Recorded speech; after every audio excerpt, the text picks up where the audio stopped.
Tiruchitrambalam. Once, the Sri Lankan king Ravaneshwara tried to lift the Mount Kailash and got into trouble. A sage in Kailash helped Ravaneshwara.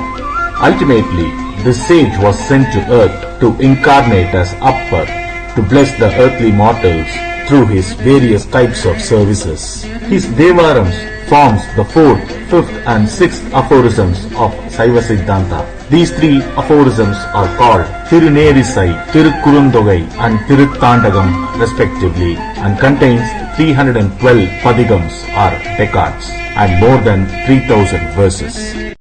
சொற்றுணை வேதியன் ஜோதிவானவன் சொற்றுணை வேதியன் ஜோதிவானவன் ஒற்றுணை தீருந்தடி பொருந்த கைதொழ சொற்றுணை வேதியன் ஜோதிவானவன் ஒற்றுணை தீருந்தடி பொருந்த கைதொழ கற்றுணை ஊட்டி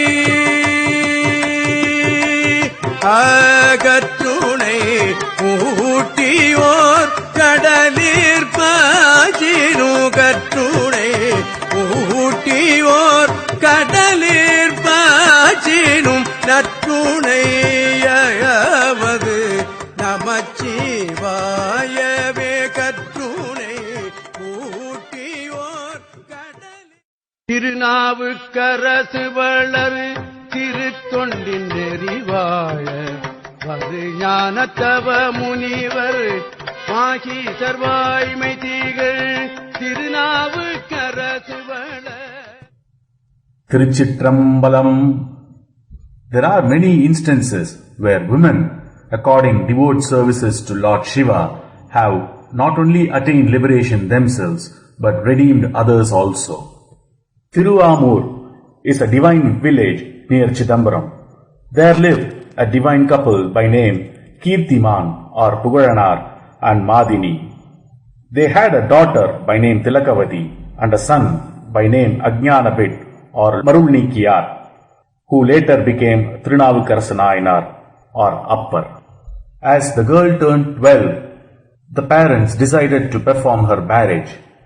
A distant relation of theirs by name Kalitchatru or Kalipagayar, employed as a minister in the king's court, sought her hand in marriage. The marriage was fixed in the month of Vaisakha, that is April-May.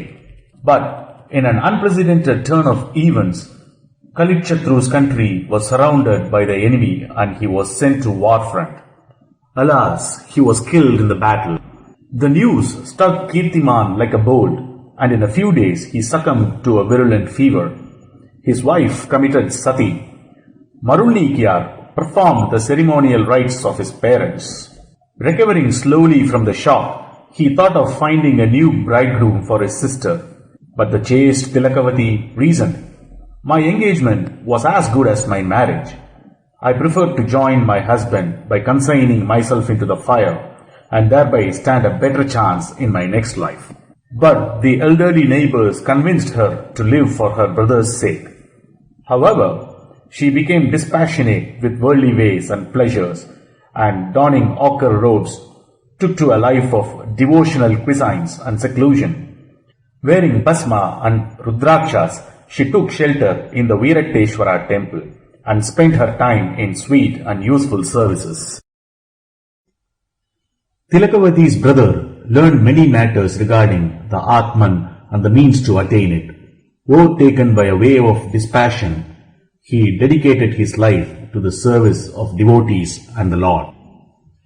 But due to his past karma, Marulnikiyar was caught in the snares of apostate Jains, charmed by their ceremonious observances of non-violence, accompanied by outward pomp and propaganda. He began to despise the tradition of Vaidika Saivam. With a sharp intellect, he mastered the new philosophy in no time, as if in sport. The Jains made him an Acharya.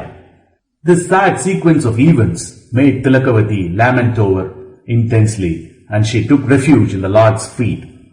The Lord became gracious to Tilakavati and appeared in her dreams and said, "O chaste lady, I am ever pleased with your piety, steadfastness and guileless nature.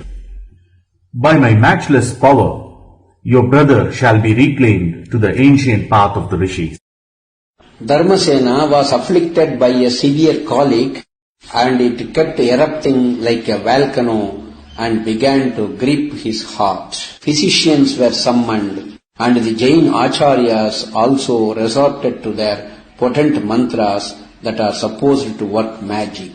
But, like fuel added to fire, his pain reached new dimensions, making him roll on the ground crying for help. Then it flashed to Dharmasena that the remedy for his fatal disease would be in the hands of his chaste, pious sister Tilakavati, and he secretly made it to his sister's mutt and fell at her feet. Tilakavati was moved with pity and said, "You are only reaping the fruits of your karma." The desperate brother rushed to the nearby Kedila river and washed away the outward signs of sin, and yes, all his mental anguish too, in the pellucid, sin-scorching cool waters of the Kedila Tarakasya river. He hastened back to his sister. Then she smeared his body with sacred bhasma and formally gave him Sivadiksha and initiated him into the mysteries of the Mahapanchakshari in the Lord Virateshwara's presence.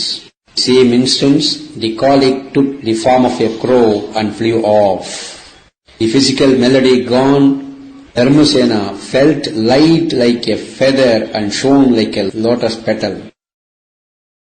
This was the result of the immaculate grace of his sister, his Sadguru, Tilakavati. Verily the great God Mahadeva's reflection, condescending to a form comprehensible by the disciple's mind. Appar employed his body to keep the temple precincts clean and tidy, his speech to speak of the sweet and sportive glories of the Lord, and his mind to dwell in the repetition of the nectarine name of the Lord Shiva. Appar's fame started to spread in all directions. He was now adorable to all and became the guru of many. கூற்றாயினவாறு விளக்ககினேர் கொடுமை பல செய்தன நானறியேன். கூற்றாயினவாறு விளக்ககினேர் கொடுமை பல செய்தன நானறியேன். கொடுமை பல செய்தன நானறியேன். கொடுமை பல செய்தன நானறியேன். கேட்டாய் அடிகே கேட்டாய் அடிகே இரவும் பகலும் பிரியாது வணங்குவன். Learning of his great exploits, the Jains burned with jealousy and resolved to inflict on him infamy and sorrow. The Jains approached the Pallava king, their sympathizer, and impressed upon him to inflict punishment on Appar. The king dispatched his men to summon Vagisha to his presence. Executing the scheme contrived by the cruel Jains, Appar was locked in an active lime kiln. But the devotee was beyond the ordinary limitations of the body. He felt as if he was frisking in a cool grove.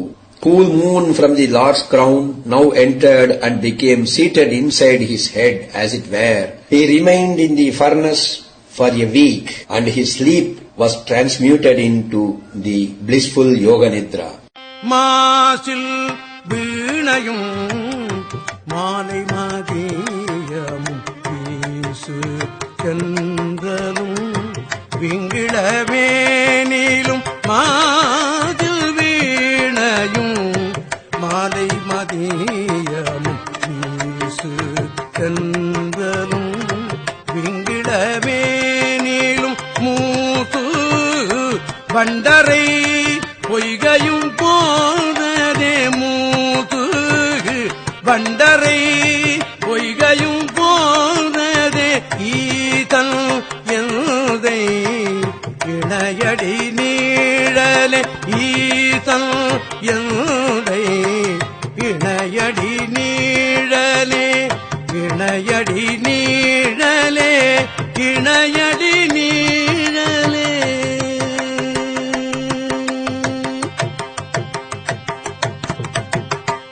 As a next punishment, at the command of Pallava, the royal elephant, the wildest and the most ferocious of the lot, was provoked against the saint, who stood unagitated, his face glowing with calm resplendence, and his mind singing praises of the Lord Shiva. The tusker approached Appar, stared at him with calm reverence, prostrated and circumambulated him. சந்தன சாந்தும் சுடத்திங்கட்சூடமணியும் சுடத்திங்கட்சூடமணியும் சுடத்திங்கட்சூடமணியும் வண்ண புரிவை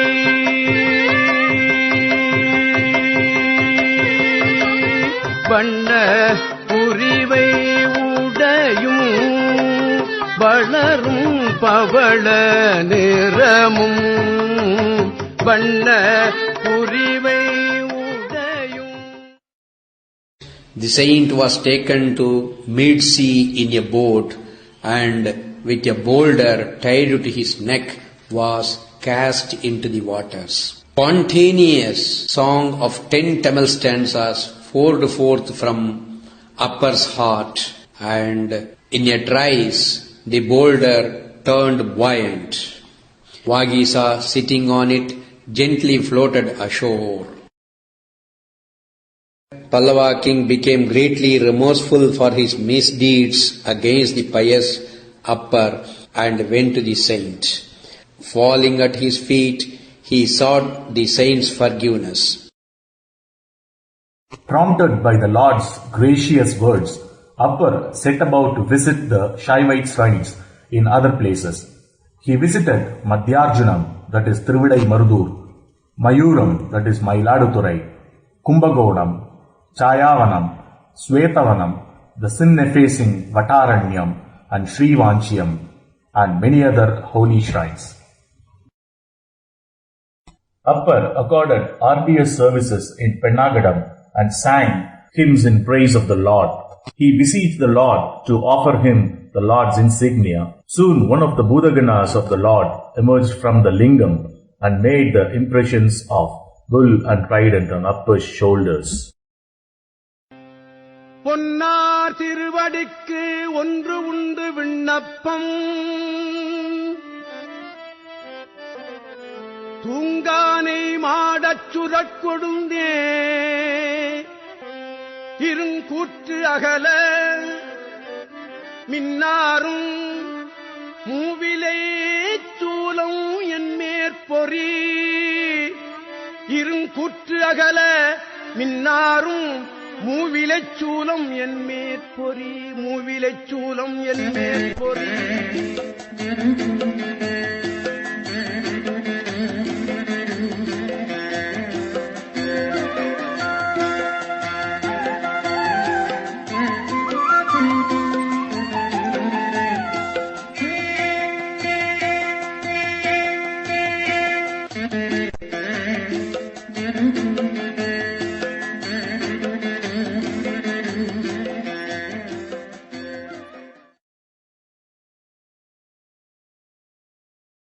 From there he joyously betook himself to Nalmur and praised the Lord Panchakchareshwara and stayed there for a long time. Pleased with his devout services, the Lord placed his 2 feet on Appar's head in benediction. அட்டுமில் இல்பலி என்று என்று அகங்கடை தோறும் வந்து அட்டுமில் இல்பலி என்று என்று அகங்கடை தோறும் வந்து மட்டவிழும் குழலர் வளை கொள்ளும் வகையன் கொலோ மட்டவிழும் குழலர் வளை கொள்ளும் வகையன் கொலோ வகையன் கொலோ வகையன் கொலோ கொட்டிய பாணி எடுத்து. Appar went to Chidambaram to worship Lord Nataraja. He entered the temple through the western tower and stayed there for some time, imbibing in the grace of the Lord. He sang more than 80 verses in this kshetram in praise of Lord Nataraja. அன்னம்பாலிக்கும் Thillai Chitrambalam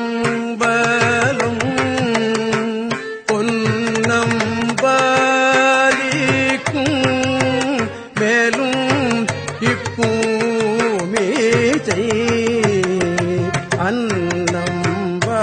அன்னம்பாலிக்கும் Thillai Chitrambalam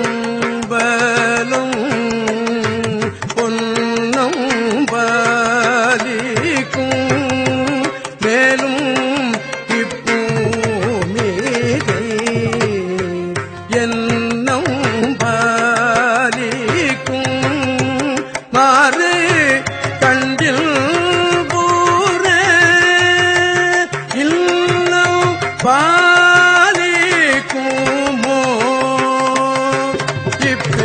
இப்பிறவியே என்னும் பாலிக்கும் மாறு கண்டில் பூரே இன்னும் பாலிக்குமோ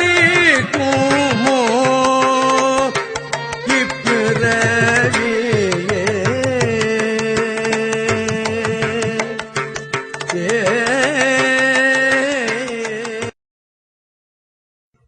Later, he hymned the Lord Brahmapurishwara in the village of Sri Kasapuram, which is known as Sirgari today. There, he was accorded a loving welcome by the young sage Jnana Sambandha, a momentous meeting indeed. மாதி அன்பு மனைக்கிரு என்ற நீதி தான் சொல்ல நீ எனக்காரேனும் மாதி அன்பு மனைக்கிரு என்ற நீதி தான் சொல்ல நீ எனக்காரேனும் நீ எனக்காரேனும் நீ எனக்காரேனும் சோதியார் தரு சோதியார் சோணிபுரவர்க்கு சோதியார்.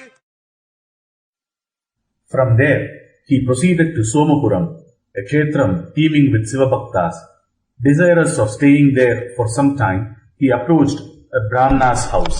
It chanced that the Brahmana called Adbhudi, that is Appudi Adigal, was ardently devoted to Appar, though he had never seen him. He arranged for a grand feast to celebrate Appar's momentous advent. The jubilant host sent his son Thirunavukarasu into the backyard to fetch a fresh banana leaf as plate for the celebrated guest. As the boy was looking for a proper leaf, he was bitten by a cobra and soon succumbed to its venom.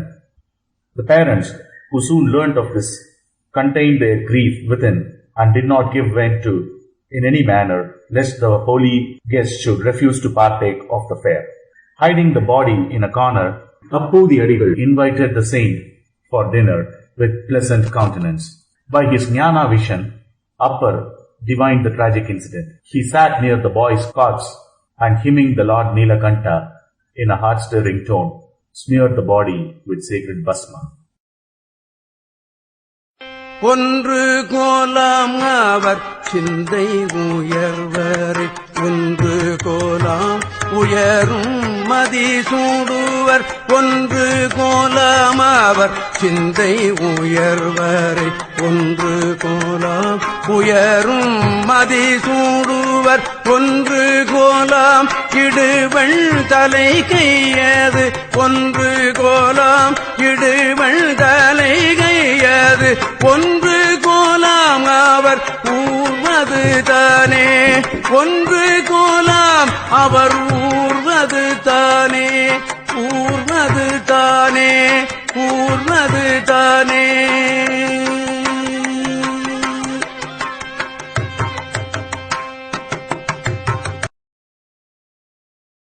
Soon the venomous effect was nullified and the boy got up as if nothing happened. Appar's piety and power of devotion spread far and wide with this incident. சொன்மாலை பயில்கின்ற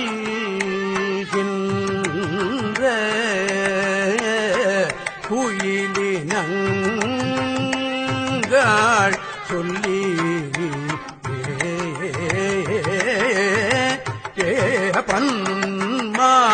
பன்மாலை பரி வண்டு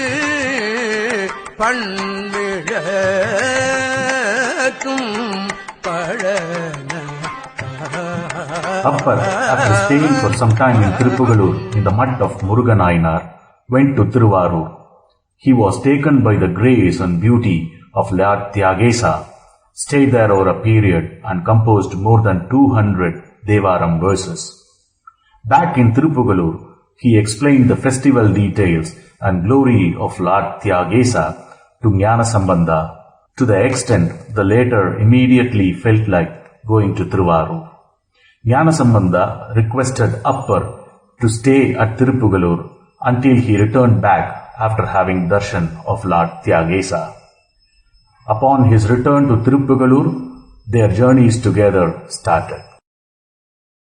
சித்தம் நிலாவும் தென்திருஆரூர் நகராடும் சித்தம் நிலாவும் தென்திருஆரூர் நகராடும் மைத்தழை கண்டர் ஆதிரை நாளில் மகிழ் செல்வம் மைத்தழை கண்டர் ஆதிரை நாளில் மகிழ் செல்வம் மகிழ் செல்வம். இத்தகை மைத்து என்று என் மொழிகேன் என்று அருள் செய்தார். இத்தகை மைத்து என்று என் மொழிகேன் என்று அருள் செய்தார். முத்து விதானம் மணி பொற்கவரி மொழி மாலை முத்து விதானம் மணி பொற்க. Thenceforth, he visited many a Saivite center in the loving company of the youthful saint and his following. In one such pilgrimage, they reached Tejinivagam, that is Trivizhimugalai, which was in the grip of a severe drought. The saint duo saw men, animals and plants succumb to death for want of water and food. As they prayed to the Lord for prompt succor to all life there, Shiva replied in a celestial voice, "Destiny is insurmountable. Do not expect my intervention here. Auspicious times are still ahead. Until then, you can serve me with your poetic talents, seeking special favors. Every day, I shall present you two with a cup of gold each on the step of the sanctum." The matchless duo stayed in that place, worshipping the Lord with flowers of sweet strains of Devara.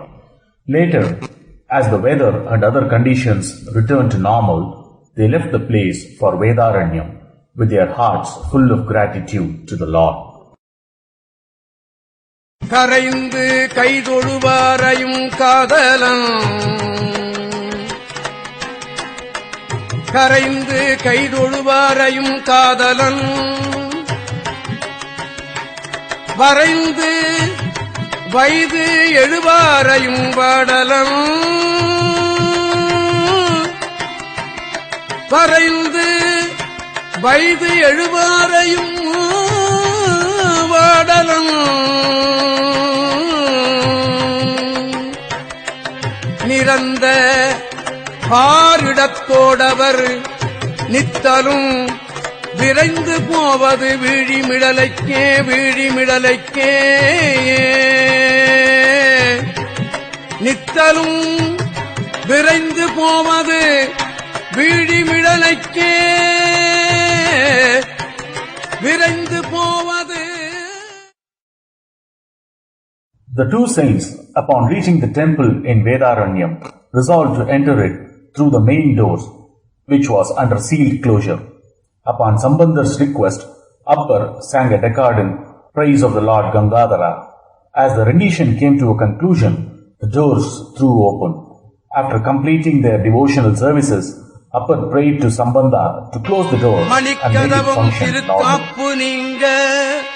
தொழுது விழுந்தார் பண்ணின் நேர்மொழியா உம்மை பங்கரோ மண்ணினார் பலம் செய்மறை காடரோ பண்ணின் நேர்மொழியாள் உமை பங்கரோ மண்ணினார் பலம் செய்மறை காடரோ கண்ணினால் உம்மை காண கதவினை திண்ணமாக திறந்தருள் செய்மீனே கண்ணினால் உம்மை காண கதவினை திண்ணமாக திறந்தருள் செய்மீனே. Even by one stanza of Sambandha, the doors shut. Ashamed of this, Appar set forth alone to Sri Vaktrapuram, that is, Thiruvaimur, and gave vent to his feelings in a heart-wrenching song, pregnant with pathos and wisdom. The Lord's heart melted like butter and blessed the devotee, now ripened in age and wisdom, with a darshan of his otherwise unconceivable form. Sambandha, unable to locate Appar, set out to find him after being apprised of the latter's whereabouts. The Lord showed his form to Sambandha too and filled his heart with joy. எங்கே என்னை இருந்திடம் தேடிக் கொண்டங்கே வந்து அடையாளம் அருளினார். எங்கே என்னை இருந்திடம் தேடிக் கொண்டங்கே வந்து அடையாளம் அருளினார். அடையாளம் அருளினார். அடையாளம் அருளினார். எங்கே தோன்றும்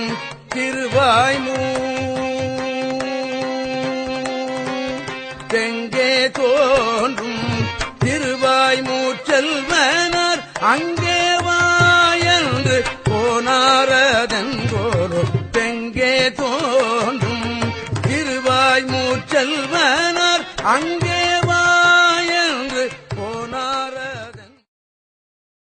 During his pilgrimage to various Shiva temples, Appar landed in a place called Palayarai Vadathali.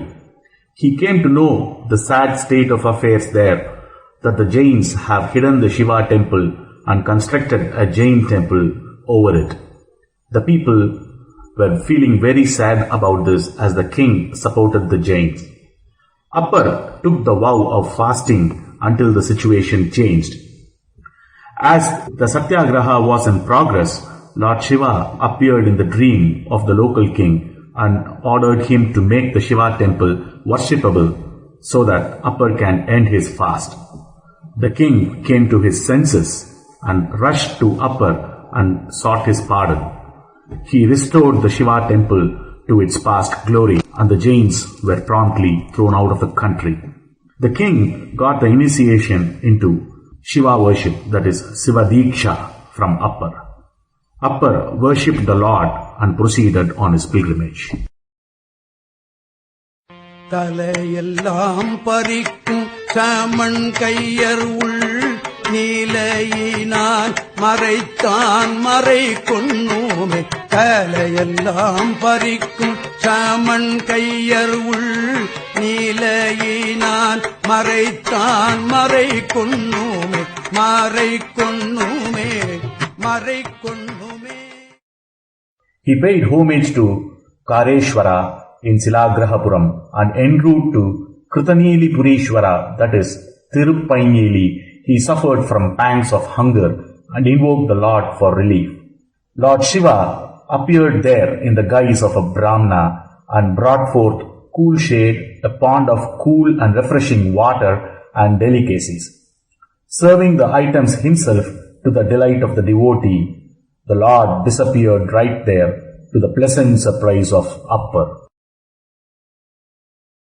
உடையர் கோவணம் ஒன்றும் கூரைவீலர் உடையர் கோவணம் ஒன்றும் கூரைவீலர் படைகுள் பாரிடம் சூழ்ந்த பைவீலியார் படைகுள் பாரிடம் சூழ்ந்த பைவீலியார் சடையில் கங்கை கரித்த சதுரரை சடையில் கங்கை கரித்த சதுரரை அடைய வல்லவர்க்கில்லை அவலமே. Appar then walked forth to the famed Arunachalam, the primal lingam, where the Lord was first worshipped by Brahma and Vishnu. Appar accorded worship to Lord Arunachaleshwara. வட்டனை மதி சூடியை வானவர் சிட்டனை திரு அண்ணாமலையனை வட்டனை மதி சூடியை வானவர் சிட்டனை திரு அண்ணாமலையனை அண்ணாமலையனை அண்ணாமலையனை பட்டியேறுகந்து ஏறிப்பல இல்லம் திட்டமாக பிறந்துண்டு உழிதரும் பிறந்துண்டு உழிதரும் பிறந்துண்டு உழிதரும் அட்டமூர்த்தி அட்டமூர்த்தி அண்ணாமலை கைதொழ அட்டமூர்த்தி அண்ணாமலை கைதொழ அண்ணாமலை கைதொழ அண்ணாமலை கைதொழ. ஓதி மாமலர்கள் தூவி உமையவள் பங்காமிக்க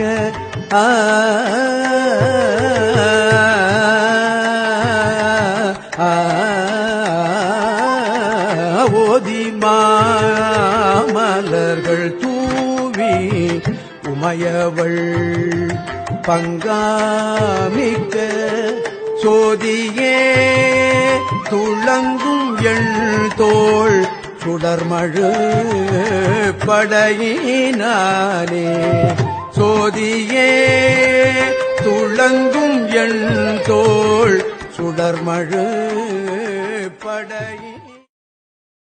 அருணாச்சல சிவ அருணாச்சல சிவ அருணாச்சல சிவ Arunachala Aruna. Then he trod all the way to Kanchipuram. There he sang in praise of Kamakshi Ramana, renowned as Ekamranatha. He went to Sri Kalahasti, famed as Kailasha of South. He adored the Lord with flowers of Devaram wreathed into decades of mellifluous tunes. Later, reaching Sri Sailam, he rendered an invocation to Lord Mallikarjuna, who is ever surrounded by Siddhas eager to serve him.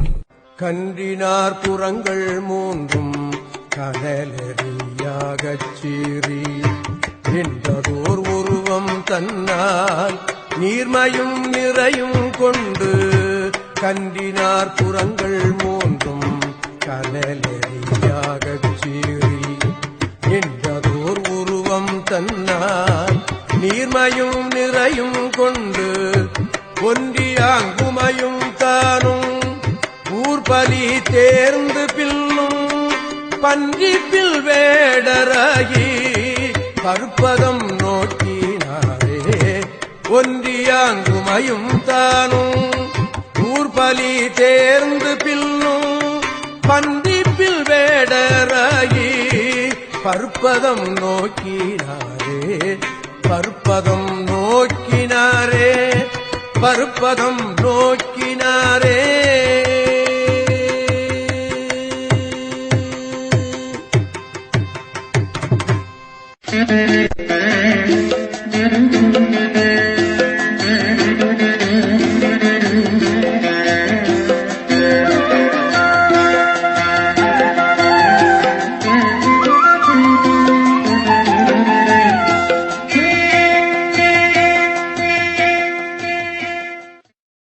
Gokarnam is a famous Shiva Kshetram in Karnataka.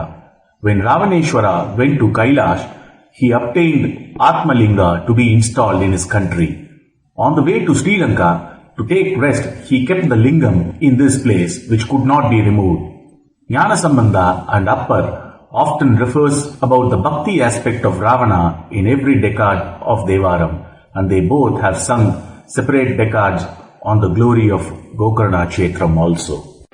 சந்திரனும் தன்புனலும் சந்தித்தான்கள்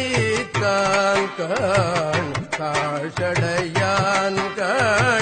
சார்ந்தார்க்கு அமுதானான்கள் சந்திரனும் தன்புனலும் சந்தித்தான்கள்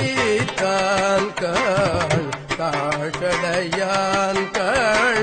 சார்ந்தார்க்கு அமுதானான்கள் அந்தரத்தில் அசுரர் பூரம் அந்தரத்தில் அவுத மூரம் மூன்று அட்டான்கள் அவ்வுருவில் அவ்வுருவம் ஆயினான்கள் அந்தரத்தில் அசுரர் பூரம் மூன்று அட்டான்கள் Appar's tour of the famous Saivite centers in the south, thus attaining fulfillment, he went northwards all the way to Varanasi, that is Kasi. He stayed there for 1 full year and worshipped the Lord Visveshwara and his consort Visalakshi. Now, Appar, though advanced in age, felt as it were that all the pilgrimages undertook by him were just a warm-up exercise. He desired to ascend Mount Kailash. Being an adept in yoga, he proceeded in an undaunted manner, wending his way across thick woods infested with wild beasts, but hardly a habitation for humans, and landed in freezing, snow-laden mountains of skyscraping peaks and abysmal valley. At last, he seemed to have reached his bodily limits of endurance, but his mind would not budge. Unable to walk, he began to crawl and roll inch by inch. He called upon Lord Shankara for help. The Lord walked up to him in form of an ascetic and inquired teasingly, "Whence have you come and where do you strive to go?" Appar told him the truth. The ascetic laughed at him and offered to help, saying, "Despite your old age, you are desperate to reach the peak where the celestials do not dare to go. Well, I shall make your limbs whole if you promise to go back. Will you?" The reply was a firm no from Appar. Intensely pleased with the aged devotee's reply, Shiva graciously revealed his true form. The Lord, wearing the cool moon, created a pond of warm waters and bade him, saying, "Your body shall be made whole by a dip in the water, which will also transfer you physically to the Panchanadi Kshetra, that is Thiruvaiyar, in the Tamil country, where you shall realize Kailash." வெற்றாகி விண்ணாகி நின்றாய் போற்றி மேளாமே ஆடலை கொண்டாய் போற்றி வெற்றாகி விண்ணாகி நின்றாய் போற்றி மேளாமே ஆடலை கொண்டாய் போற்றி உற்றாகி உள்ளே ஒளித்தாய் போற்றி உற்றாகி உள்ளே ஒளித்தாய் போற்றி போவாத சத்தத்து ஒலியே போற்றி உற்றாகி உள்ளே ஒளித்தாய் போற்றி போவாத சத்தத்து ஒலியே போற்றி அக்காகி அங்கே அமர்ந்தாய் போற்றி ஆரங்கம் நாள் வேதமானாய் போற்றி அக்காகி அங்கே அமர்ந்தாய் போற்றி ஆரங்கம் நாள் வேதமானாய் போற்றி காற்றாகி எங்கும் கலந்தாய் போற்றி கைலை மலையானே போற்றி போற்றி காற்றாகி எங்கும் கலந்தாய் போற்றி கைலை மலையானே போற்றி போற்றி கைலை மலையானே போற்றி போற்றி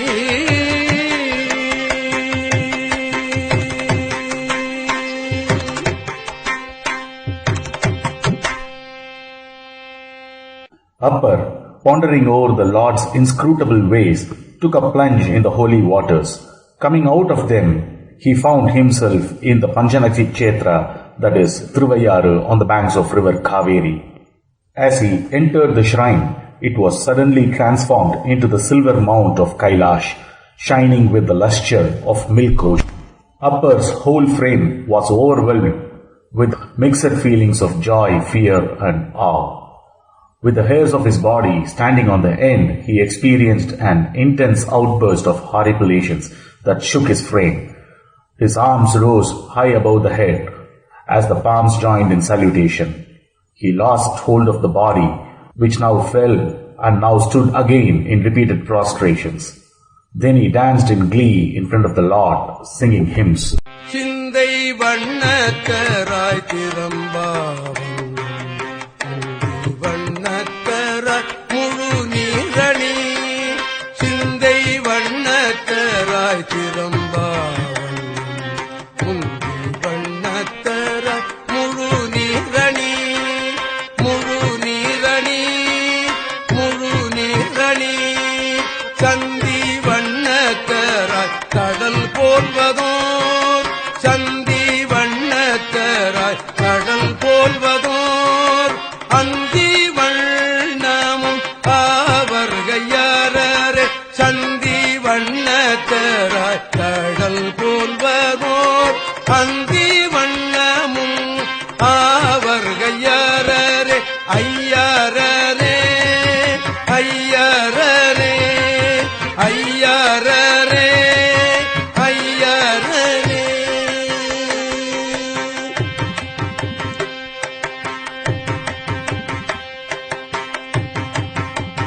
Of all the 63 Nayanmars, Appar is the only one to have visited Kailash. Thirugnana Sambandha, after re-establishing the Saivite tradition in Madurai and Pandya country, wanted to meet Appar. Upon enquiry, it was found that Appar was staying in Pushpadri Kshetram, that is Tiruppunduruthi, establishing a mutt and doing service to the Lord and his devotees. Sambandha proceeded towards this place. Apprised of his visit, the overjoyed Appar went in advance to meet Sambandha's approaching palanquin. At the sight of the young saint's grand procession, his heart brimmed with joy. Unnoticed in that human deluge, he slyly became one of the bearers of the palanquin. When Sambandha bade his followers to enquire about Vagisa's whereabout, they discovered the truth and informed him of it. Sambandha immediately jumped out of the palanquin in consternation. He embraced the ripened saint and uttered in a quavering tone, "What error did I commit that deserves this punishment?" Appar's whole frame shook in horripilation by Sambandha's gracious hug. All others watched the two self-effacing saints with devotion and awe. Then Appar led Sambandha into the quarters and narrated him the stories of his pilgrimage.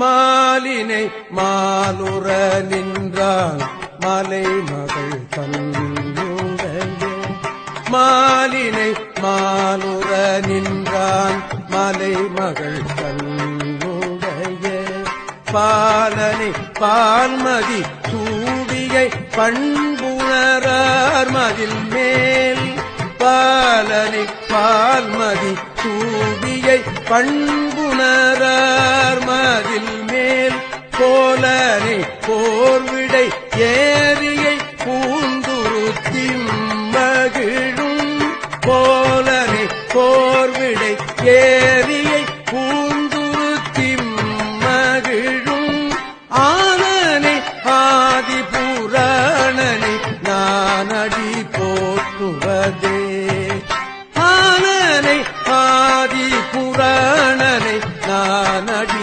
போற்றுவதே போற்றுவதே போற்றுவதே.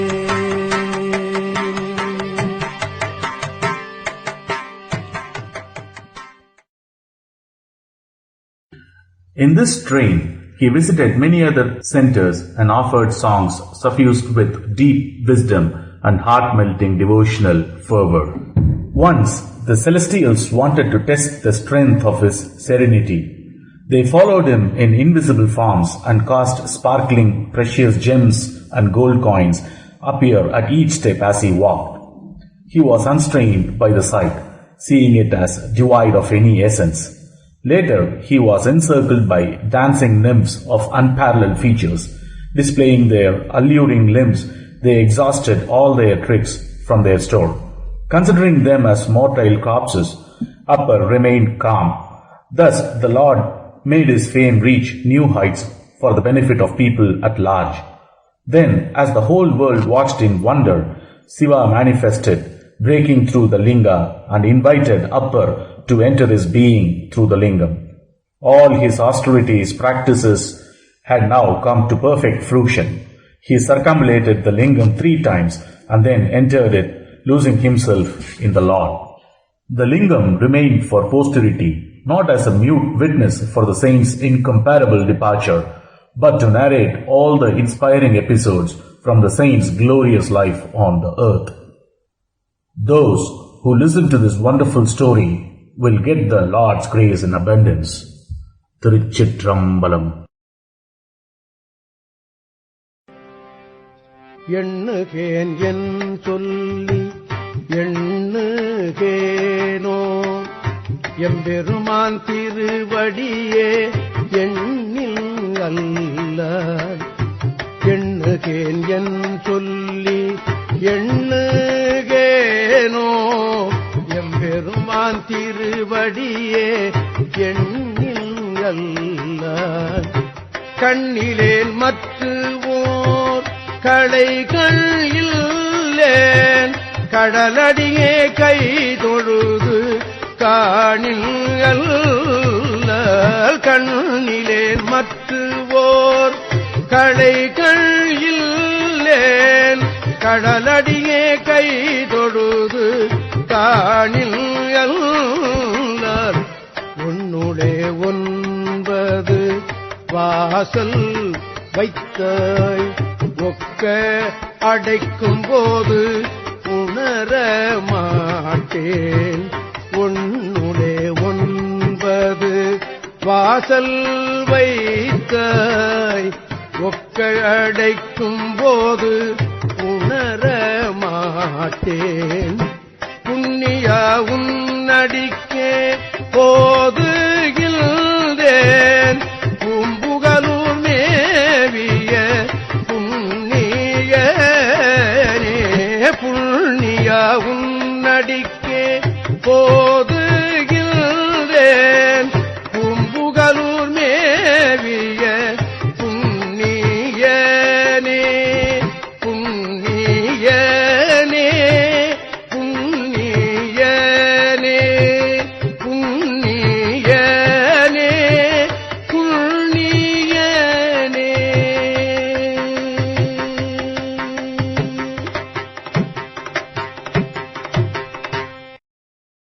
அப்பன் நீ அம்மை நீ